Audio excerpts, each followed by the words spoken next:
Hello friends, இன்றைக்கி நம்ம வீடியோவில் ஆட்டுக்குடல் கிரேவி எப்படி செய்யணும்னு பார்க்கலாமா? இதில் கொஞ்சம் கூட ஸ்மெல்லே இல்லாமல் நல்லா டேஸ்டியாக நல்லா காரசாரமாக எப்படி செய்யணுங்கிறத பார்க்கலாம்.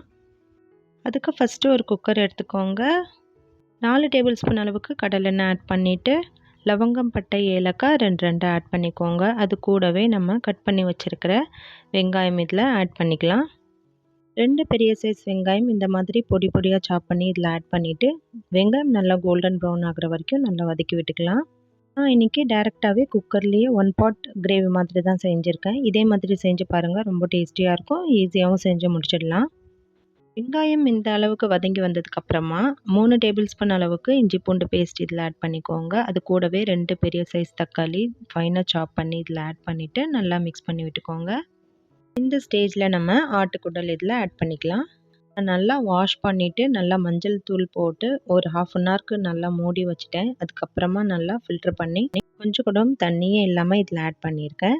நல்லா இதில் போட்டு மிக்ஸ் பண்ணி விட்டுக்கோங்க. இதிலேருந்து நல்லா தண்ணி விட்டு வரும். இந்த தண்ணியெலாம் நல்லா வற்றினதுக்கப்புறமா தான் நாம் மசாலா பொடியெலாம் ஆட் பண்ண போகிறோம். இந்த மாதிரி நல்லா மிக்ஸ் பண்ணிகிட்டே இருங்க. ஹை ஃப்ளேம்லேயே வச்சு அதுலேருந்தே நல்லா தண்ணி விட்டு வரும். இப்போ தான் அதோட பச்சை வாசனைலாம் போயிட்டு நல்லா ஃப்ரெஷ்ஷான ஒரு கிரேவியாக நம்மளுக்கு இருக்கும். பாருங்கள், இப்போ ஒரு மூடி போட்டு மூடி நான் குக் பண்ண விட்டேன். எந்த அளவுக்கு தண்ணி விட்டு வந்திருக்குன்னு பாருங்கள். ஒரு 10 மினிட்ஸ் வரைக்கும் நான் மூடி போட்டு மூடி விட்டுட்டேன். இப்போ நம்ம மசாலா பொடியெலாம் ஆட் பண்ணிக்கலாம். மிளகாய்த்தூள், மஞ்சள் தூள், சீரகத்தூள், தனியாத்தூள், வெங்காயம், தக்காளி ஃபைன் பேஸ்ட்டாக அரைச்சி இதில் ஆட் பண்ணியிருக்கேன்.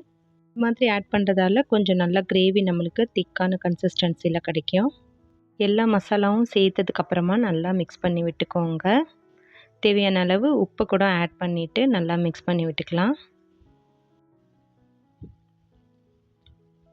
இப்போ இந்த மாதிரி நல்லா எண்ணெய் பிரிஞ்சு வந்திருக்கு. இந்த ஸ்டேஜில் நம்ம நல்லா கைப்பிடி அளவுக்கு கொத்தமல்லி இதில் ஆட் பண்ணிக்கலாம். இப்போது குக்கரோட லிட் க்ளோஸ் பண்ணிவிட்டு ஒரு 7 to 8 விசில் வரைக்கும் வச்சு எடுத்திங்கன்னா நல்லா சாஃப்டாக குடல் கறி வெந்து வந்துடும். மீடியம் ஃப்ளேம்லேயே வச்சுட்டு குக் பண்ணிக்கோங்க. ஹை ஃப்ளேமில் வச்சிட்டிங்கன்னா விசில் மட்டும்தான் வரும், அப்புறம் வெந்து வராது. பாருங்கள், எந்த அளவுக்கு நல்லா எண்ணெய் பிரிஞ்சு சூப்பரான கிரேவி நம்மளுக்கு ரெடி ஆகிடுச்சு. அவ்வளோதான், நீங்களும் இதே மாதிரி ட்ரை பண்ணி பாருங்கள். இது சப்பாத்தி, தோசை, பூரி கூடலாம் சூப்பரான காம்பினேஷனாக இருக்கும். அது இல்லாமல் இது உடம்புக்கும் ரொம்ப நல்லது. கண்டிப்பாக இதே மெத்தடில் ட்ரை பண்ணி பார்த்துட்டு உங்களோட கமெண்ட்ஸ் என்கிட்ட ஷேர் பண்ணிக்கோங்க. இந்த வீடியோ உங்களுக்கு பிடிச்சிருந்தால் மறக்காமல் ஒரு லைக் பண்ணிவிட்டு என்னோடய சேனலுக்கு சப்ஸ்கிரைப் பண்ணிக்கோங்க. மறக்காமல் உங்களோட ஃப்ரெண்ட்ஸ் அண்ட் ஃபேமிலி கூடயும் ஷேர் பண்ணிக்கோங்க. தேங்க்யூ.